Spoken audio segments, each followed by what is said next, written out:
All right, thank you. For some reason, I feel the strong need to sing and dance. So we've already had bossa nova and rap, maybe some death metal. I'm just kidding.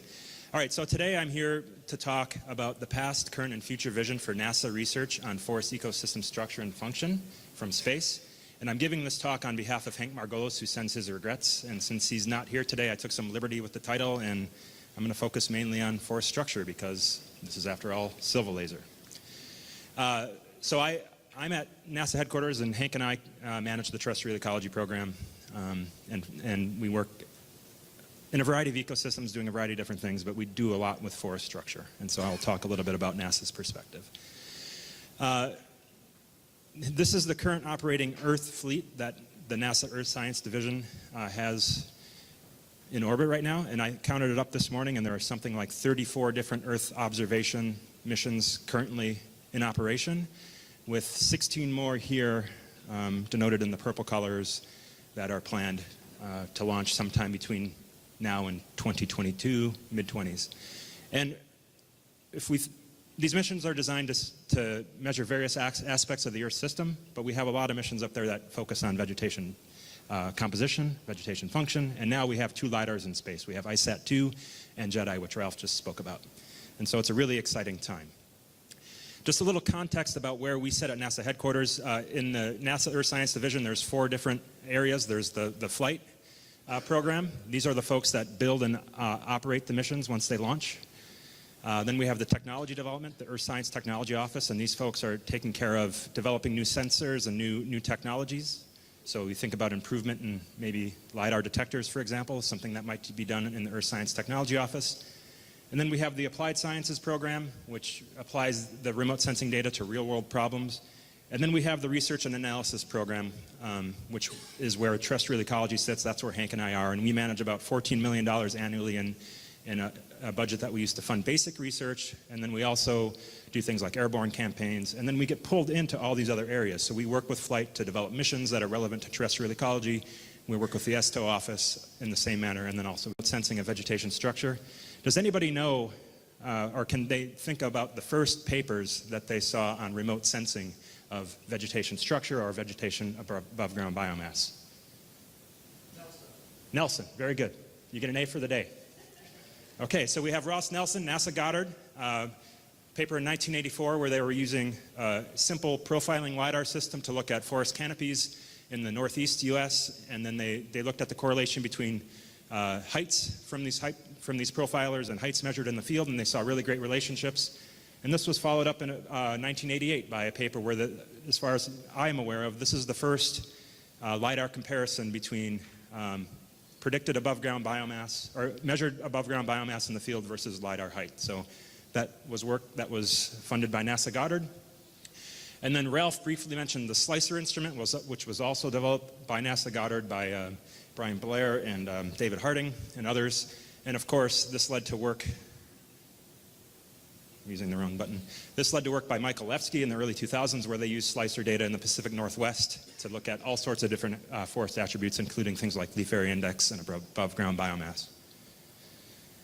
The first time the technology flew in space was on the shuttle laser altimeter. It flew twice, once in 1996 and once in 1997. This also came out of NASA Goddard.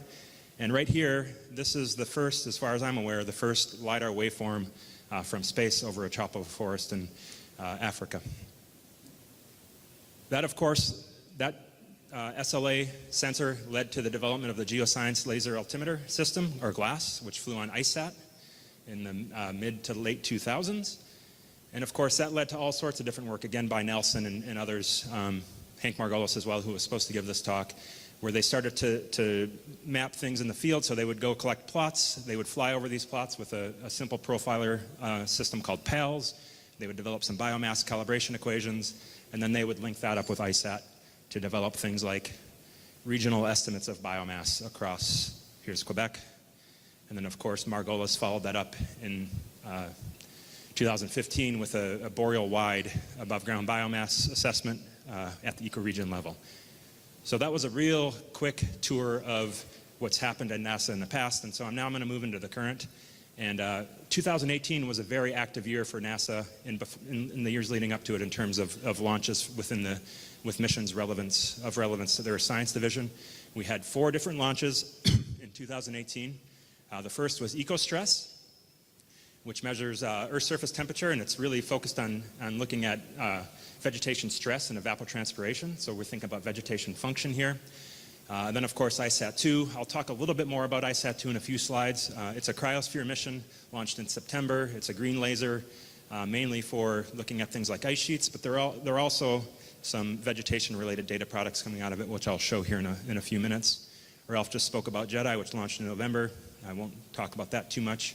And then we had OCO3 launch in May, which looks at CO2 concentrations in the atmosphere. It can also do solar-induced fluorescence, and so all these missions launched within the last year or so, and they're measuring a whole gamut of attributes related to, or can measure a whole gamut of attributes related to vegetation, structure, and composition. And 3 of these missions, OCO3, JEDI, and EcoStress, are sitting on the International Space Station. So this is a relatively interesting time for doing remote sensing of vegetation, structure, and function from one platform. And this is one of my favorite figures that has come out recently about this. This is a paper that Natasha Stravos published in 2017, where she just kind of plots here the different missions and different things that they measure and what we can get from that data. The other missions I'm not talking about today are, there's a hyperspectral sensor on the space station right now called DISIS. The data are not publicly available. It's a commercial system, but we at NASA have got some data available to our PIs. And then HISUI should launch sometime within the next year, which will also be a hyperspectral sensor. And so you can see it's a really exciting time in terms of Earth science, and particularly in terms of measuring vegetation structure and function from space. And I don't know if Natasha meant for this diagram to look like a lotus, but that's what it reminds me of. And this is really the age of enlightenment in terms of remote sensing of vegetation that we're entering. So quickly, I'll talk about some Icesat2, since Laura will talk a little bit more about Icesat2 in terms of biomass mapping after I give my talk, but I'll give you a brief introduction to what the data are and what they look like. So this was a successor mission to ISAT. It was designated as a priority in the Decadal Survey in 2007. It has a laser altimeter on there called Atlas. It's a green photon counting LiDAR.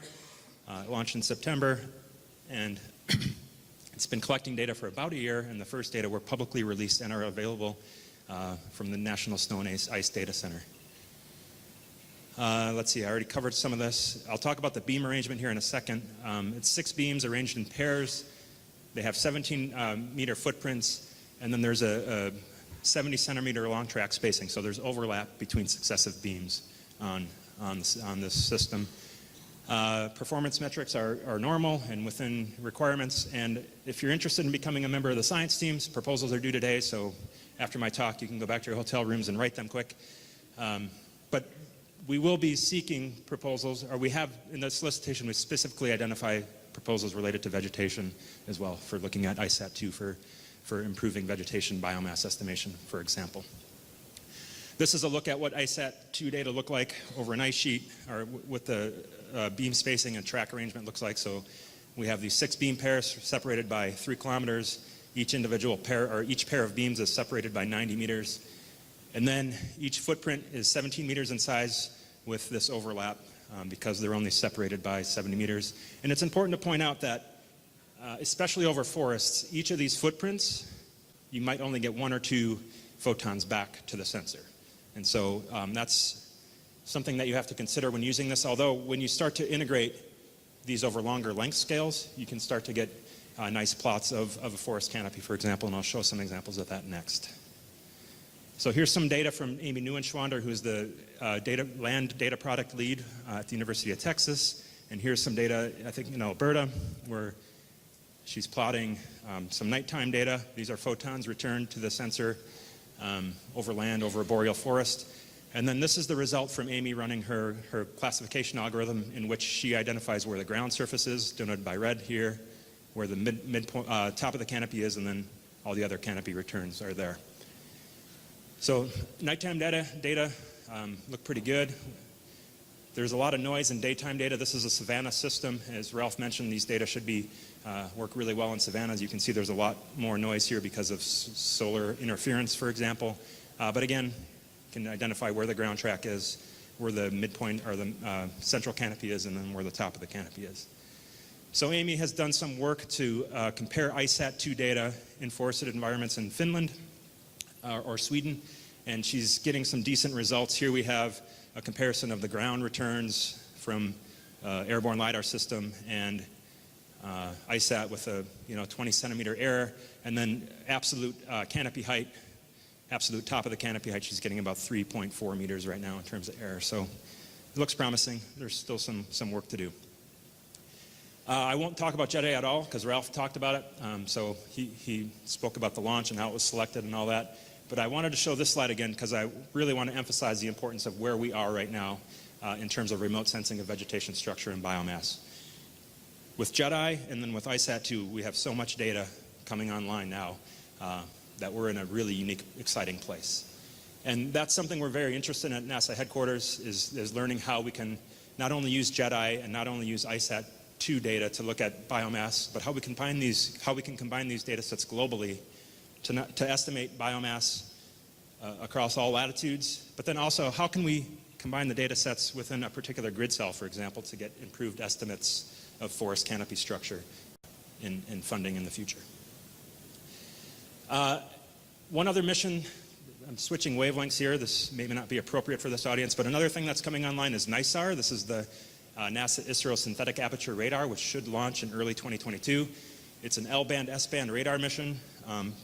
And it actually has some biomass mapping requirements in terms of data products. And so NISAR will estimate global above ground biomass up to 100 tons per hectare at a 1 hectare resolution with an accuracy of 20 teragrams per hectare.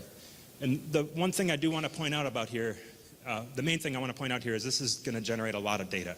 So about 4.5 terabytes of data will be downlinked per day.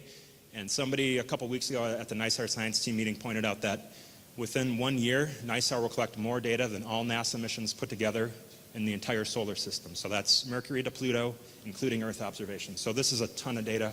And one thing we're struggling with or thinking about is how we can effectively work with this amount of data. So we're looking at cloud-based computing options, online analysis platforms, and that sort of thing. So really quickly, we're moving into the future. At NASA headquarters in 2007, so NASA headquarters relies heavily on the National Research Council to kind of help us set priorities for future observations and help guide us through developing future missions. And we do this with a process called the Decadal Survey. And the first one came out in 2007, and Ralph talked about some of this in his talk in terms of missions like DESNY being a Decadal Survey mission. NISAR came out of that. And then the second one just came out in 2017. And so I'm going to talk a little bit about missions in this Decadal Survey, or observation priorities in this Decadal Survey that are relevant to vegetation, composition, structure, and function. This was released in 2018. This is different than the 2007 survey, which specified specific missions that we should be considering. This one is looking at observation priorities, and then it's NASA's job to figure out how we might design a mission to meet those observation priorities. And there's 4 different threads. There's designated observables. These are full-blown missions, $300 to $800 million cost caps depending on the system. We have this Earth System Explorers, which are medium-sized competed missions with a $350 million cost cap, including launch services. And then we have Incubator Studies, and these are studies in tech developments to assess needs and enhance capabilities to future missions. And this is something where we have a solicitation out right now looking specifically at LiDAR technology that we can use to eventually get global mapping of forest and vegetation, composition and structure. So I'm not going to go through this. You can't really read it anyways, but these are the different missions, or the different designated observables that came out of the Decadal Survey. And there's LiDARs mentioned all over this document. There's some atmospheric LiDARs, but the ones in red here are specific to either the Earth's surface and ice topography or Earth surface topography or vegetation structure assessment. Excuse me.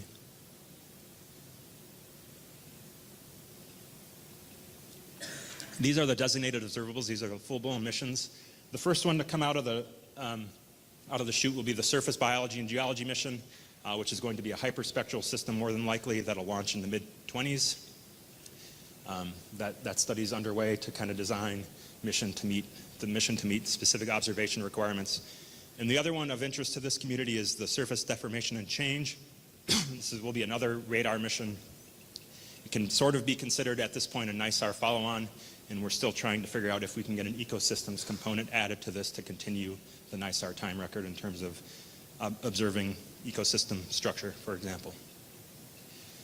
Okay, I mentioned these incubation studies. There are 2 different incubation studies that we're kicking off very soon. One is planetary boundary layer, but of relevance to this community is the Surface Topography and Vegetation Incubation Study.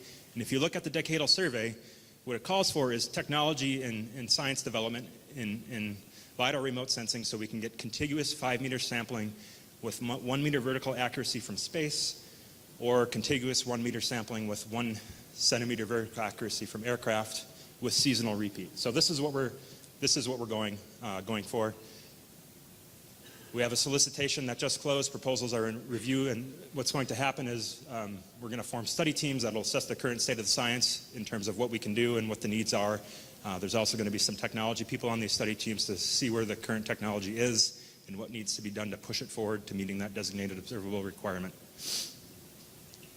The other thing we're doing as part of this is the Earth Science Technology Office has some augmentation funding available that will go to support technology development, field campaigns, and sensor data fusion, for example, if we wanted to look at fusing ICESat, JEDI, and NISAR. So I'm well over time. I'm just going to let you read these conclusions, and I'll be happy to take questions either now or at the end. So thank you.